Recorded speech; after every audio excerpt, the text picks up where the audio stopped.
In this video, I'm going to show you how to simulate a time series data and then use a machine learning model, particularly the LSTM model for the prediction. Okay, so by the end of this video, you will know how to simulate your own time series data with your specified time step and then the features you prefer, and then you will know how to split your data set to training and then testing set. Okay, and you also know how to train your machine learning model on your testing data set, and then know how to create an LSTM model and then use it to predict your testing data set. Okay.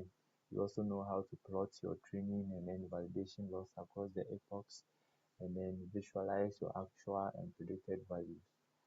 After we are done with those things, you know how to check the performance of the LSTM model prediction, okay, using some evaluation metrics.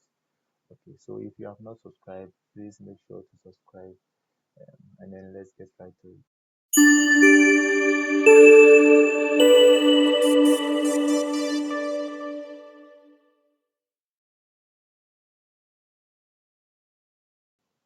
Alright, so let's begin with the necessary libraries. Okay, so we need some libraries to help us to simulate our data and then for the prediction. Alright, so we need the NumPy for our numerical operations and then the pandas for our data manipulations. Alright, and we also need the matplotlib for our data visualization or the data plotting. And then of course we need a plain text split to help us split the data set to train and then testing set. Okay. We also need the standard scalar so that it will help us to standardize our data, right?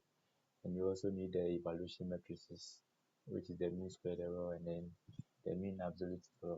Okay. You can also utilize some other evaluation matrices, but in this tutorial we are going to use these two evaluation matrices. Okay. Okay, for the particular deep learning model we are going to utilize, that's the LSTM model. We are going to build it with the TensorFlow. Okay, you can choose to use PyTorch. Okay, but in this tutorial we are going to use TensorFlow, right? All right, so let's run this. All right, so after importing the necessary libraries, we go on with the data simulation. Okay, so to start, you have to set the random seed that so that when you run the code over and over again, the same random numbers will be generated. Okay, so if you want different random numbers to be generated when you run the code again, then you can choose to ignore the random dot seed. All right, and then here we are going to set the time step to 1,000. That is 1,000 rows. Okay, and then for the features, we are going to use 5 features. So we want to see 5 features. All right. Okay, so after specifying that, this code also generates the date, specifies the date. Okay, so here we are going to say that the data should start from 1st January 2020 and then with a daily frequency. All right, sure. And then here we are assuming that there should be a non-linearity in the features. Okay, so what this code is doing is we are going to specify a sine wave function, okay, so that the features will assume non-linearities in them, right? And we are going to add some noise to it so that the data will look realistic. Okay, so here we are going to use a small noise. You get it? Yeah, a very small. We are going to scale the noise with a very small values. All right.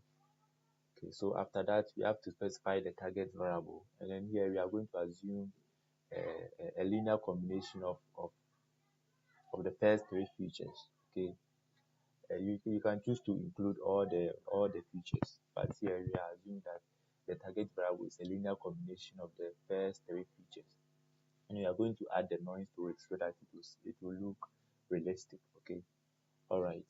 So after that we have to specify the column names and then the target name. Okay, so here we are going to say that the column names should be the days of the week, okay, excluding the weekends. So we have Monday to Friday. All right, we are going to create a data frame for that. So that's what this code is actually doing. And here we are going to set the target name as a target. Okay, and remember we specified it here with y. So the target name, this Y actually should be named target. Okay. So let's go ahead and then run this code. Okay, so let's check a portion of the data, and then you can see that you have your daily um, data here. All right, you have your daily time series data here. So maybe you want a monthly data. Okay, so if you want a monthly data, what you have to do is to check, is to change this D, the frequency to ME. That's monthly. Okay, yeah. Then let's run it and then look at how the data looks like. So we've seen that we have the monthly data here, right? So we have January, February, March, and so on, right? Great. So for the sake of this tutorial, let's use the daily data. Okay. Yeah. Let's use the daily data and then run. All right, so we have our daily data. So maybe you want to check the number of rows and then the number of columns in your data set. So what you have to do is to use the df.shape, that's the data.shape, and it will tell you the number of rows and the number of columns you have. So here you can see that we have 1,000 rows and we have 6 columns. As you can see here, 1, 2, 3, 4, 5, 6. Okay, we have 6 columns. All right, so after simulating our data, let's split the data to train and then test set. Okay, so what this code is doing is we are actually splitting the time step. Okay, we are splitting the time step, allocating 80% for the training set and then 20% for the test set. All right, okay, and then we have to do same for the target variable too. Okay, right, so let's go ahead and then run this. Alright, so after splitting our data set, we have to standardize our data set. Maybe you have a very large values in your, maybe in one of the features. Maybe in Tuesday you have a very large value like 5 point something. Okay, so when that happens, the machine learning model may overfit the data. Okay, yes. So in order to avoid those things, you have to standardize the data. So here we are going to use a standard scalar, and then we are going to use it to standardize our features. Okay, all right, so let's run it. So after splitting our data set, we have to define the LSTM model. Okay, yes, so here we are going to say that the LSTM model should have 50 units, or we call it neurons. Okay, and then for the activation function, we are going to use prelude. You can choose to use sigmoid. All right, we are going to specify the input shape. So with this one, the x plane dot shape one is actually the time steps, and then the x plane dot shape two will be our number of features. Okay, all right. So here we are going to use a dense layer with 1 unit. Okay, this is particularly useful for regression tasks. All right, so that maybe the predictions will be only one output. Okay, so we have a single prediction, right? Okay, so you compile the model, but then you use the optimizer to be Adam. Okay, so this Adam optimizer is actually a popular choice for training neural networks. All right, and then for the loss, you are going to use the MSC. Also, it is useful for regression tasks. Okay, so let's run this. Okay, so after that, we have to create our LSTM model. Then remember that we define our LSTM model with the function, as you can see here, create LSTM. As you can see here, create LSTM model. Okay, so that is the function we defined. So we are going to assign that function to a model without early stopping, because in the next video I'm going to show you how to implement early stopping in your LSTM model to reduce overfitting. Okay, all right. So with this one, we are using the LSTM model without early stopping. Okay, so we are going to assign the LSTM model um, to that name. All right. So after that, we have to train the model without the LSTM model, and we are going to fit it with the training data. Okay, and then we are going to validate it with the test data. right? So here we are going to use the number of epochs to be 100, right? So so it means that uh,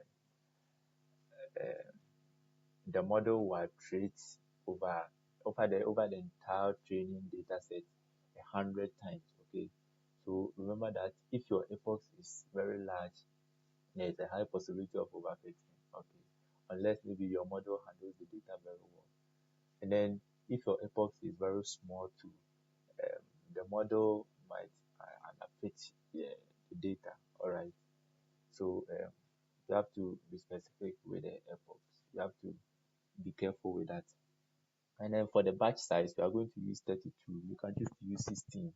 And what this batch size actually does is it means that the model will update its weight, okay, after processing every 32 samples. So when it takes 32 samples, then for the next 32 samples, it will update its weight for the future. So maybe for Monday, the weight for it is, let's say, 0.3, and then for Tuesday 0.1, for Wednesday 0.5 or so.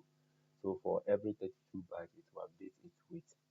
And then with the variables, when you set it to zero, it means you don't want to see the output during the training. If you set it to one, then you are going to see the output, like the training loss and then the validation loss as the epochs continue. Okay, so let's set it to one and then look at how this actually looks like. So let's run it, and you see you are going to see them here, right? So as you can see, so I trace from the first epoch to the hundredth epoch. Okay, yes, as you can see here. All right, so I think the model is training very well. It started from sorry, yes, it started from 0.1381, and then it is approaching zero, as you can see here. So it looks like the model is generalizing well. Yes, so you can see right now you have your 100 out of 100 epochs. Okay, so that is why I said when the number of epochs is very large, it may be helpful, okay, depending on how the model is handling the data, right? So all right, so right now we've trained our LSTM model on the data. So then let's look at the training and then the validation loss graph, okay, using this particular code, and you can see how the model trained on the data. Okay, so you can see, so the model actually performed very well on the validation loss. You can see that the validation loss is close to the training loss, as you can see. Okay, all right, so let's continue and then predict the test sets. Okay, so right now we've built the model, so let's predict the test set. And then so after predicting the test sets, let's plot the actual and then the predicted values by setting the actual values to the color blue and then the predicted value to the color red. Okay, so let's plot it and look at how the graph looks like. And here you can see that the model predicted the actual values with very high accuracy. Okay, you can see that it's very close to the actual values. All right. Okay, so after that, let's check the performance of the model using the evaluation matrices. All right, so let's check, and you can see that they are all close to zero, which is very good. I'm going to provide the code in the description below, and then um, other related videos to in the description below. If you want to support the channel, there's a link in the description below.